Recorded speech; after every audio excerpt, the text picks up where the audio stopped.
Folks, we're back. Welcome to Postscript Evangelion Edition, Episode 2. My name is Mike. I'm Ray. I'm bringing us in hot because I didn't tell Ray that we were starting. Hello, Ray. Hi. Josh is on vacation and hanging out with the family, so he is not here this evening. But we wanted to keep the content rolling because Mike needs to watch more of this incredible show that is very good. I am very glad you're enjoying it. He likes it a lot. That actually does make me really happy. It's very good. Like, I knew it was good, but I didn't know it was, like, good. On their DVD box sets for this show, they always had a sticker that said best anime of all time for a long, long time. That's a very good That's a hilarious flex. Just like imagining like not the Godfather, but like the box set like The Sopranos being like best TV show ever.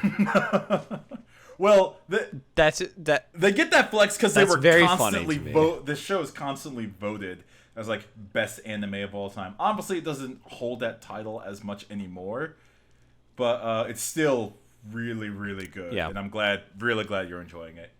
That makes me happy. Yeah. Well, we are gonna continue. This is gonna be covering episodes 4, 5, and 6. If you're following along at home, so. Let's start with episode 4. Man, So the name of this episode is Rain After Running Away. Which is interesting because the episode title when it originally aired, and I have this actual like episode on my shelf of movies. It used to be called Hedgehog's Dilemma. So I guess for the Netflix run, they've changed some of the episode names, and that's weird to me, but whatever. Anyways, let's start talking about how it opens. First of all, we pay our respects to the opening theme of Evangelion. Netflix gives you the option to skip the intro. I'm like, get that shit out of here! I would never. That is an insult. Don't front. Get that how out of here. First of all, how dare you? Second of all, how dare you? Second of all, play that on loud. Some of the best 45 seconds of Netflix anime. got the what? Oh, we didn't cover. It's wonderful. It's very good. We didn't cover this last time because I think Josh forgot it, and I know this is your first foray into this. But the ending theme that they would play at the end of every episode, it's some. Oh yeah, it's Fly Me. It used to be Fly Me to the Moon. It used to be right? this wonderful rendition of Fly Me to the Moon, but maybe they don't have the rights to it, so they replace it with some other milquetoast song that like takes away a lot of the gravity. It's not as bad as like replacing the end. If you replace the opening music of Evangelion, you're dead to me. Dude, get that out. Oh, that's you can't do that. No. But like, I imagine that the rights to a cover of "Fly Me to the Moon" are with streaming and stuff these days. Like, I get it. Like, I get why people are upset about it. But like, I have someone who never experienced this version of "Fly Me to the Moon" as the post-credit thing or the credit song. I think the new one is like very pleasant, is like kind of like spooky and mysterious. I like it. We'll talk about it later. But I'll listen to the version of Fly Me to the Moon. Yes, please do. It's nice. I'll do it right now. How about that? There was a guy on Twitter, people know who he is. It's Russ O'Donovan. He has a ton of followers. He asked, and someone created a Google Chrome extension. So at the end of the every Netflix episode of Evangelion, it plays the Evangelion version of Fly Me to the Moon. which is wonderful. And thank you, Internet, for making that a thing. Oh, wait. I am... Okay, this is pretty good. Hearing that at the end of every episode, no matter what happens at the end of the episode, it's always just kind of this wonderful piece. Ooh, okay. Yeah. This is a pretty. Yeah, compare that. I really try not to go jazz snob. But this is pretty good. Hold my hand. Compare that to the Okay. Milquetoast song they play at the end of it now. Okay, now I'm mad now. I mean, I was fine. I shouldn't have looked this up. I think it's fine. Milquetoast is harsh. I think it's fine. It's just like the rights and streaming, you I get you that. can't. It's like they found the closest. They found some song. I don't even know what it is, and I don't care. Mm-hmm. All right, that's out of the way. We've spent our mandatory 3 minutes. If it's a difference of not having it on Netflix or, I'm fine with that. Oh yeah, I was about to say, don't make me capitulate. There's plenty of capitulation going on elsewhere in the world. Yeah. Ooh, we won't get there. We won't be getting there. We don't have a podcast for that yet. It's fine. One day. Episode 4, Rain and After Running Away. Yeah, so it opens up with like Shinji runs away. Yeah. Strong open. Like it's I can't remember if it was this episode or just like I love they leaned super hard into like the environmental noises. Yeah. Whether it's like the super loud cicadas or like the rain. This episode has a lot of that, yeah. Yeah. Like it's just like such a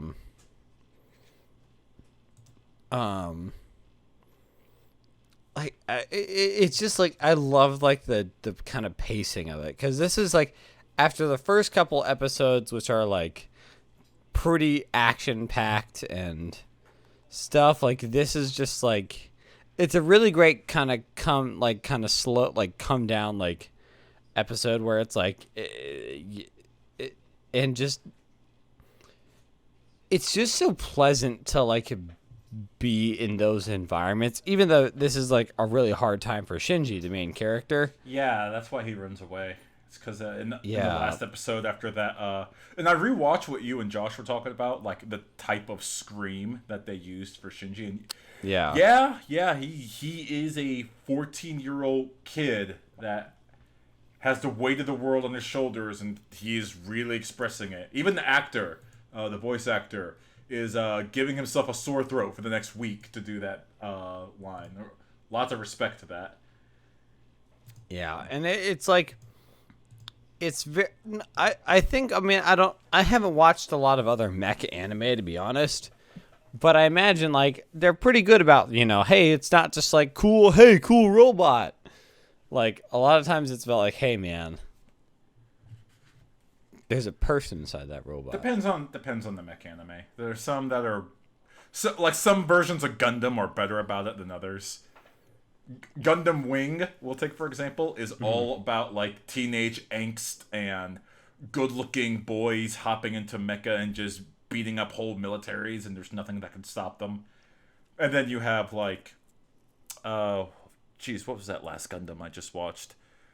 Doesn't matter. It's like the latest Gundam that just came out, where it's all about child soldiers being inscripted into militaries, and they just happen to have a Gundam pilot that is really good, but he's so broken as a human and stoic. So it goes both ways. So it's like, I don't want to say it's like unique or like, like super rare, but it was just like refreshing to. It's always refreshing to see like heroes like refuse the call sometimes, or like because it's like it is very believable and feels very like real. And I think kind of him like just getting on the train and like just going on until the last stop is like there's something really like cool about it. And then just like how they portray like the change of time, and man, like this show is really good. Like I wish I should have been taking more precise notes of like specific things I enjoyed or like larger themes, but just like it's just so pleasant to watch. Like when he's like having his like a conversation with like the kid who's like camping from his school, whose name I can't. whose name I can't remember, but just like when they're just like hanging out, like talking, and it's just like, and like he's camping it's, out like, randomly misty because and like both his parents are dead. They died during Second Impact, which they still haven't really gotten that much into. right. But he's just like, and Shinji kind of realizes like, oh, this guy like lost all of his family, and look how well he's doing. And by well, it means like, oh, he plays in the high grass and pretends he's in the military, and he camps out randomly. And it's like, it's just it does such a good job of, I think, of like exploring how different people will react to like, really. It's not like he's like, I think this show does something really. I think I understand why I think this show resonates with a lot of people, because like Shinji isn't like, they don't shame the show, like doesn't shame him for running away or being scared. No, as a matter of fact, And, like, Misato I says think- like it's for the best. She's like, if he doesn't want to get in, if he doesn't want to get in Unit 01 and it's stressing him out to the point where he has to leave, then don't put him back in. But obviously, later on in the episode, Nerve Secret Service pops by. Is like, hey Shinji, what's up, my man? Time to go back.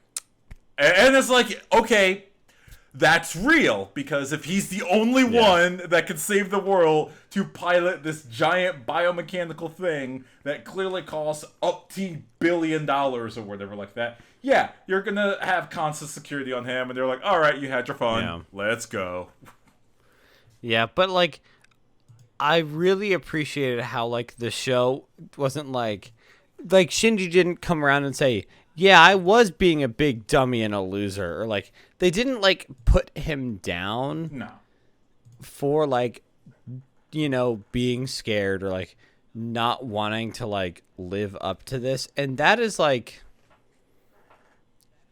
very like, it's striking. Like, it's very cool. Yeah. Like, to have a show it's like a big mech anime like kind of thing, for him to be like, for it to like it does a really good job of being like, this is a totally normal reaction for someone to have when put in this situation, and that's just it. Like, it's a normal reaction, and it's, I mean, he's 14. and they just, And I guess they it's drive just that like, home I pretty feel hard. like a lesser show, and I'm sure that there are some flawed things with the show, like, but I think the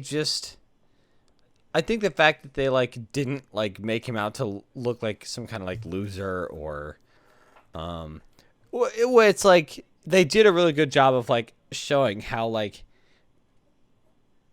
being the hero or like being strong or whatever like doesn't mean like you're not scared or not worried. It means that like you persist through that, and to like that little bit of nuance like just is super cool to see, like just done super well. And it's like it's so and just like the pacing that they take with it, and it's just, man, this show is so good. They take That's like my only reaction I have right now. It's like, they take that moment where when the Secret Service gets Shinji back, Misato actually goes to full 9 and says, okay, you're at a Nerve. They take away his ID card. They're about to put him on a train, and Toji and his friend, whose name I keep forgetting, Glasses Kid, they pop by and they're like, hey Shinji, sorry to see you off. We have to see our friends go off so long. And that kind of pings on Shinji, like, oh my gosh, I have friends now, and they're actually coming to see me like off to go back to wherever part of Japan that he lives in. Toji lets him punch him dead in the face just to make up for the time when Toji punched Shinji. And Shinji like has a change of mind. He says, no, I'm the coward. I'm the weakling. I shouldn't be the one leaving. And he stays. And Yeah.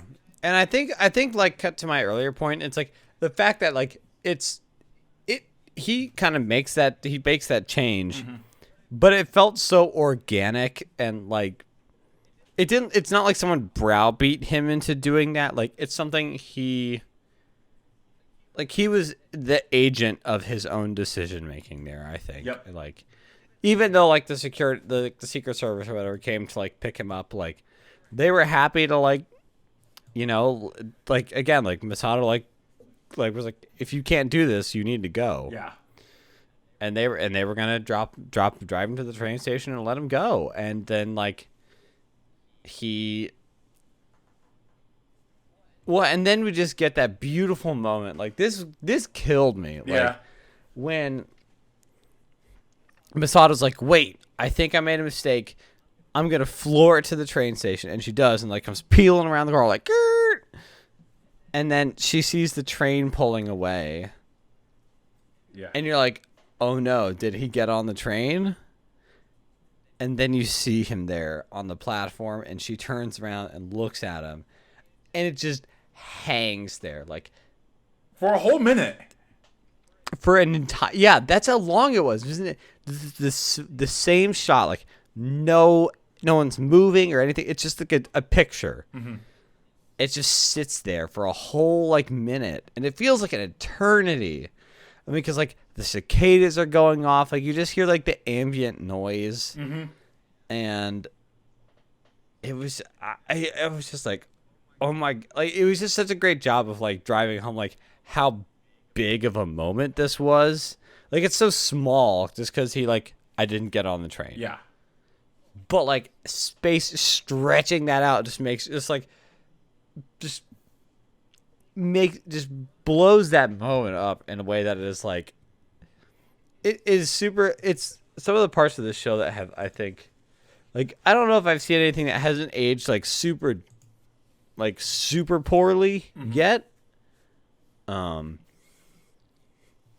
I've heard some parts of the show don't age super well, so I'm like, I'm a little suspicious. But like the big moments like that just are so good. And then the last two lines of that episode is Shinji saying, I'm home. And Misato says, welcome back. Cut the credits. God, it's so good. Oh, just.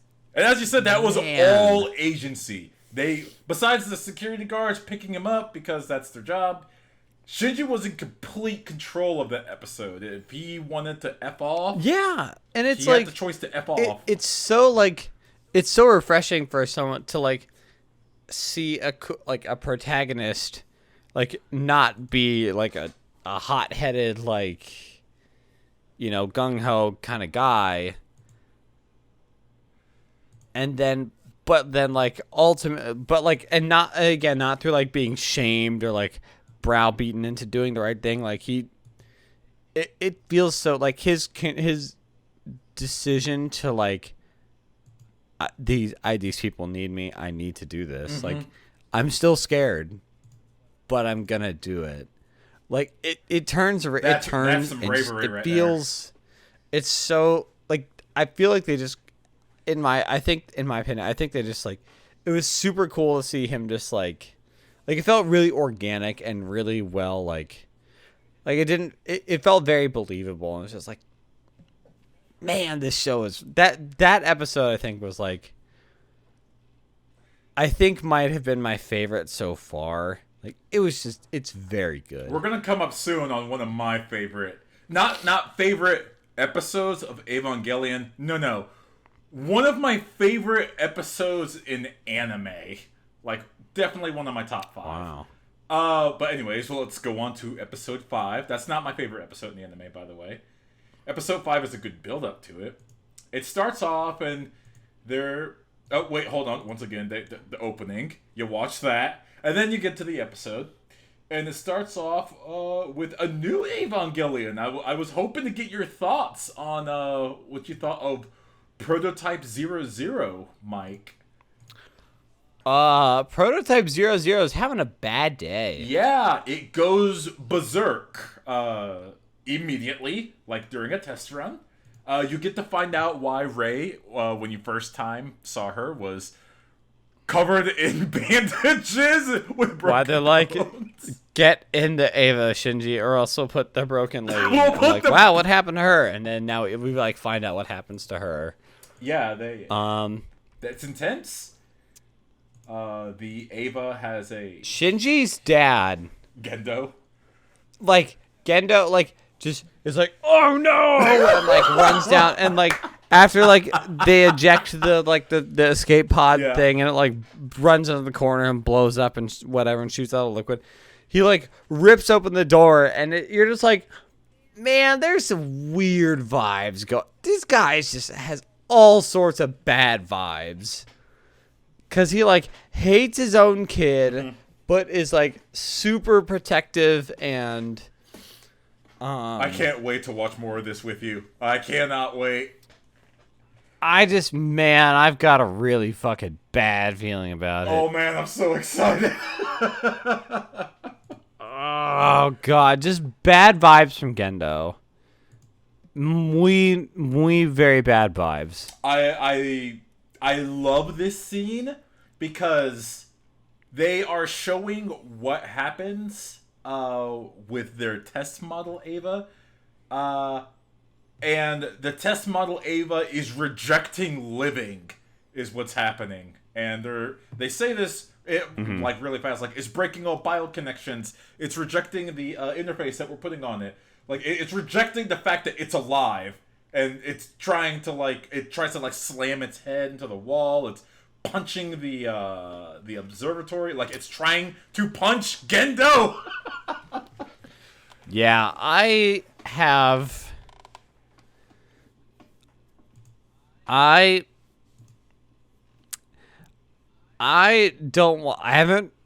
swear I haven't read any like spoilers for anything. All right. But like, Nor should you. I have a feeling that Savor this. the Evangelions, Yeah.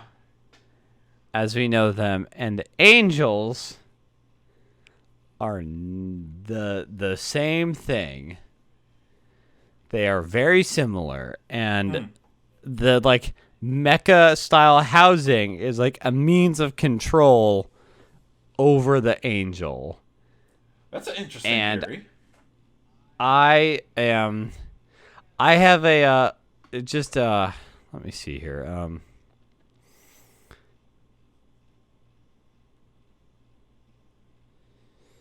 But yeah, so like I just got some real bad vibes about like we really don't like we've seen some like flashes like the eye and like the fingernail and the face. I love how like, the fingernails is what disturbs you the most. fingernails really just I was like, okay now wait just a goddamn minute. They can have eyes, but when they get fingernails, hold on. You don't make robotic fingernails. You don't. Robotic That's eyes. not Yeah, you practical. can make a robot eye. Like I get that. You don't make a fingernail unless that shit grows naturally. You're not gonna combat engineer a fingernail. That makes no sense. Especially if it's inside the robot suit. Yes, it's inside all of its armor. Man. Oh boy. It's okay. So they're talking Let's about see, so- once they eject. By the way, they show like how hot the liquid was, the LCL fluid, because they had to use the emergency ejection. Gendo's glasses fell into the liquid, and the liquid was so hot that one, he gave himself third-degree burns on his hands. Two, it melted his glasses. And glasses glasses are made of glass and metal. They don't just melt easily. So Gendo really that's to show how much in harm's way he put himself to just make sure Rei is okay. And for Shinji, he's just like, ugh, there's that boy I think is related to me getting a robot. I love it. So anyways, as the episode progresses, they start talking about how the prototype went wrong and how they in the episode 3 all the way back, what it's like having a live specimen of an angel, and they have part of the angel's core, the thing that Shinji stabbed, and lets it run. And Gendo touches it and is inspecting it, and they're asking a lot of questions about it. Uh-huh. And that's when we get some weird lines about, like, oh, they have the characterized by the particulate and like waves or like whatever, and it is like 99% human. They dropped that bombshell. It's like 99.8% angels are human. Like they share the same DNA as humans. Man. You know what the best part of that scene is? The best part? How little reaction Ritsuko gives to that information. She's like, yeah. She just drops that bomb. And it's like, oh yeah, by the way. You as an audience, you're like, wait. Can we go back to that? Can we talk about that one for a little bit more? And no, she mentions it in one sentence. And Misato accepts it. And Shinji looks up like he's about to ask a question. But he's given that look like, I don't want to seem like the stupidest one in the room. Maybe I shouldn't ask. Yeah, and this wasn't the episode where they were talking about like the second impact in school, right? That was the first. That was the last step. That was episode 3, right? Yeah, that was episode 3. Okay. So, I just. That made me very uncomfortable. Hard cut to Shinji and Rei in school playing sports. This show is just a roller coaster of emotions. Cicadas loud as F. Yeah, lots of cicadas. Very, very. If there's one thing that makes you think of summer, it's cicadas. It's like somehow when cicadas start going, it's instantly like 15 degrees hotter. Yeah. I don't know why. It's just like it just the sound is just like, oh god, it's so hot. Well, you know the louder a cicada is, the hotter it is. They're actually trying to communicate. Yeah. Yeah. So the boys are talking about how, they're down below, they're playing basketball. The females are up ahead at the top of the hill, and they're swimming. I didn't know they did that in Japanese high school, but whatever. I've never been.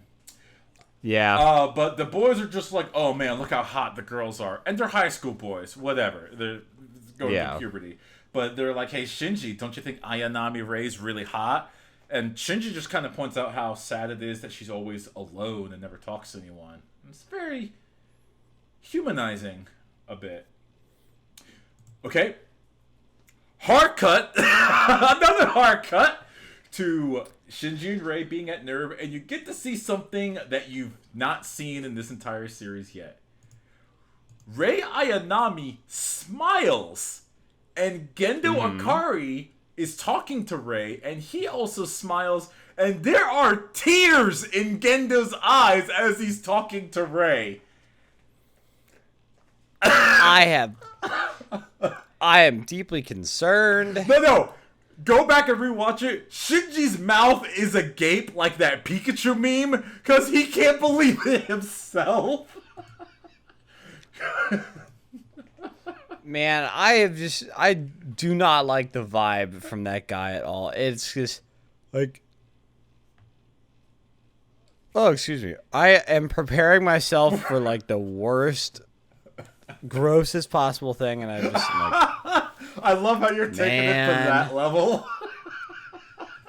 Also, we had the anime classic of like, oh, I'm gonna go take her ID card. Oh no, she's changing. Oh, that's just hilarious stuff. It's just like, Shinji, just knock. Oh no, like, just knock. Shinji, your bag just leave it on the got caught on her dresser drawer, and her panties went flying everywhere, and your hand is what on are you? her You're breast. like, that's what I was like. Oh, okay, all right, okay, come on, let's keep it going. Okay, Evangelion right. does not get any more shy about fan service. If anything, it gets worse from here, like substantially. So buckle down, I guess, for that. They're after that scene is over, which, by the way, Rei has, I think this is important and they hang on to it for a full minute. Rei Ayanami has zero compunctions about getting dressed in front of Shinji. She just doesn't care. She's I'm curious to know more about her because she's very quiet and keeps to herself, but like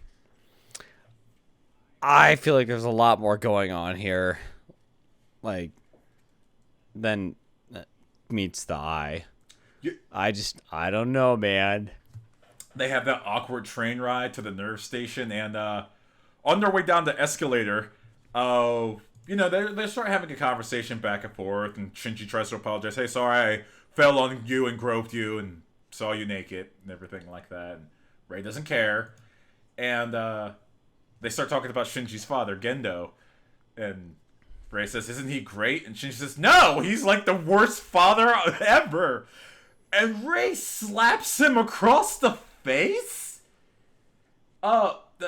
Even though that is Shinji's dad, and Shinji did say he left me when I was how old was he then? 5? He left me when I was a 5-year-old child, and she slaps him. All right, okay.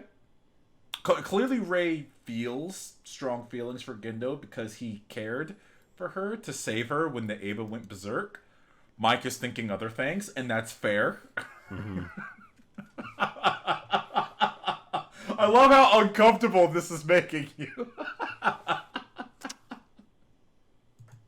I don't know, man.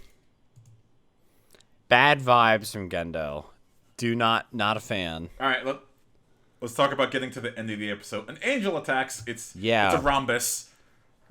It's a rhombus that yeets like nothing else. Because oh dear God. The sixth. Dweeb. I do believe it's the 6th angel is attacking. It's the 5th, actually. Is it the 5th? Based on this wiki article I'm following along. No, Mike, no! Don't read it! I'm being careful, don't worry. Okay, alright. Okay, the 5th angel. Yeah, and he does yeet a laser beam through a building straight into He does I'm a fire in my laser. He shoop the whoops and melts a whole building, and just as they're deploying the Eva to go fight him, it pre-fires the laser through a building, and then as soon as the Eva gets to the surface level, it just melts a massive hole through it, and Shinji's like, oh my God, and then it smash cuts to credits, and I'm like, oh! On to episode 6, which is one of my favorite episodes in anime, period. It was this was sick. 'Cause it combined a lot of things. Misato being a cool-headed and competent and badass commander. Yeah. I guess just kind of the basic rundown here is we see, it picks up right where it left off with Rhombus Mick, fuck you. Just blowing a massive hole through the building, and then the Eva. Shinji almost dies. And so they immediately bring the Eva back underground and rip Shinji out of it because he's gonna die. And rush him to the med bay, and then the McDeath Cube starts Death Rhombus, excuse me. Just drops a massive drill and just starts burrowing right down towards the secret base. And I thought this was hilarious.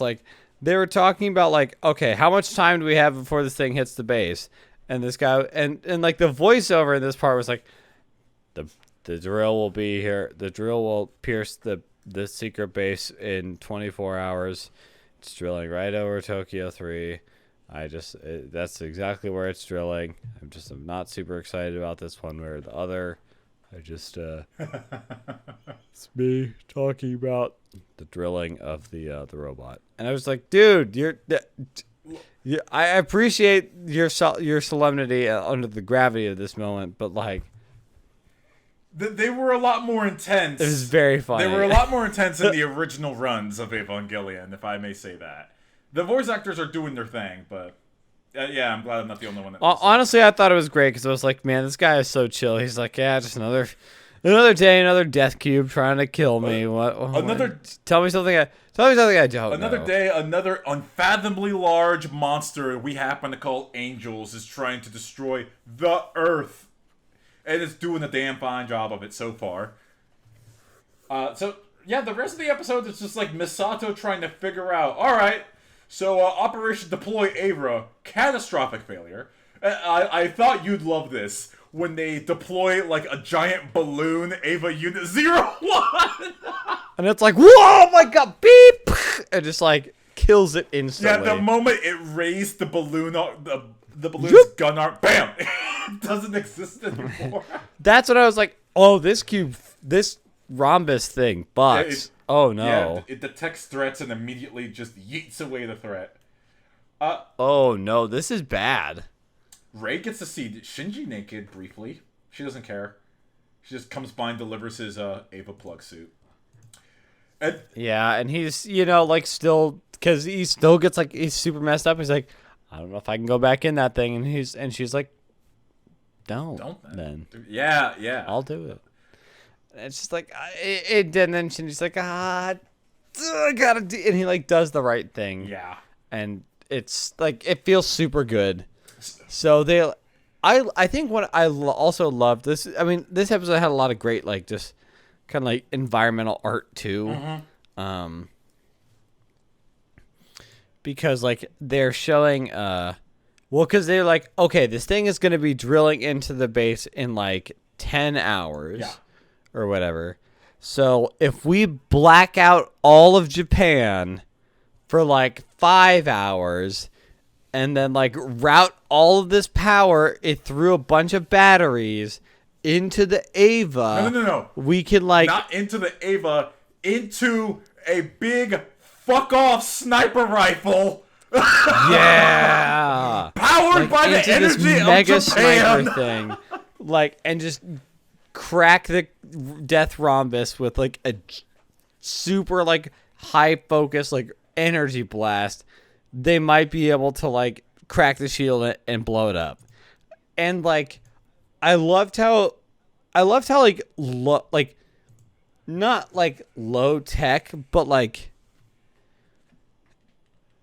you know what I mean? Like how it's very obviously it's like high tech, but it's like really grounded. Yeah. Cause they turn off the power of the whole country and like are like connecting the batteries, and you like see like the circuit board of like, okay, this is all this power, and then this is all routing to these channels, and it's routing all then to these channels, and then that's routing out all directly to the gun. Yeah. Like the Ava gun. The positron sniper and just like rifle. seeing all of that, like I love seeing like all the kind of like the mechanics of it. Like everything, that's the thing about this show that I love is like I love like all the mechanics of like the code that scrolls on the screen when they're like doing something in the Ava, or like the circuits coming connected or like disconnected, like just like a lot of like I mean a lot of those things like flash on the screen for like a second and then they're gone, but like there's so much thought I think that went into like it kind of gives it like grounds it in a way that it like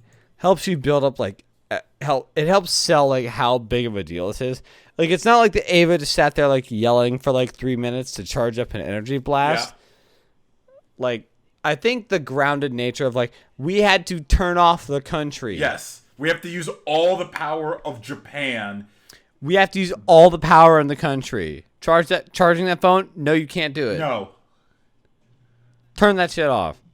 Although, so the most like gravity-inducing part, Shinji misses the first shot. Oh my god, he whiffed it because like I think because then like Death Cube was like it fired at the same time. What are you doing? Oh, I can do that too. It's like, okay, is that what we're playing? Okay, Shinji, and then it fires like the exact same like counter beam like right at him. And it like bends his beam, and then it causes them both to miss. And then he's like, "Okay, we gotta reload and recharge." And that's gonna take like 30. I love the breach scene where that giant capacitor flies out. That capacitor is the size of several semi trucks. Oh, I love it. Just like, yeah, it's like that stuff that is like, I love how like high tech and like crazy this is, but like also how like How they thought real about like that the would be. like grounded in like the gritty, like the mechanics of that stuff are like, it's super cool. So he like puts in the like, it's like, okay, time to start charging. And then the cube is like ready to fire another shot. And just like, it's like, oh, yo, I got you. Here we go. Weep. And then Ray blocks the beam. Ray's got this like. And then Ray jumps in with the prototype unit 0 with like that massive shield and just it's just getting, that thing is just melting like it's butter. This is the first time she's actually not only been in an angel fight, but is protecting Shinji explicitly. Because that's her job. Yeah. And then and it just buys Shinji just barely enough time to get off another shot that just rips a massive hole through Death Rhombus, kills it, and then he like, you know, they pull Ray out. That whole thing is like, the whole thing is like liquefied. Basically, it's like the whole front layer of the Eva has like melted, and man, it was just a really cool like kind of like combat sequence, because it drilled like right into the base, like it almost like it cracked through the base. Yep. So it's like it was going to destroy the Geofront and thus destroy Nerve, but these two children pulled it off. And there's a little bit of a, what do you call that? There's a little bit of crossover because Shinji does the same thing Gendo does. He risked his own safety to try to make sure Ray was simply okay. And Ray actually appreciates that. You get to see her smile at Shinji for the first time ever. And then cut the credits. Yeah. Man, I'm very curious to see where the show goes next. After we're done here, I have something to show you, Mike. Oh yeah. Okay. Oh yeah. Okay. Oh. Well, we're done now. Goodbye. Beep. Yeah, but I think that's all I got for these 3 episodes. I think overall, I'm still super enjoying this show, and I'm really curious to see what happens next. I'm excited to talk more about it. I'm going to queue up episode 7, but I got to show you something real quick, and we'll talk about it next time. Cool.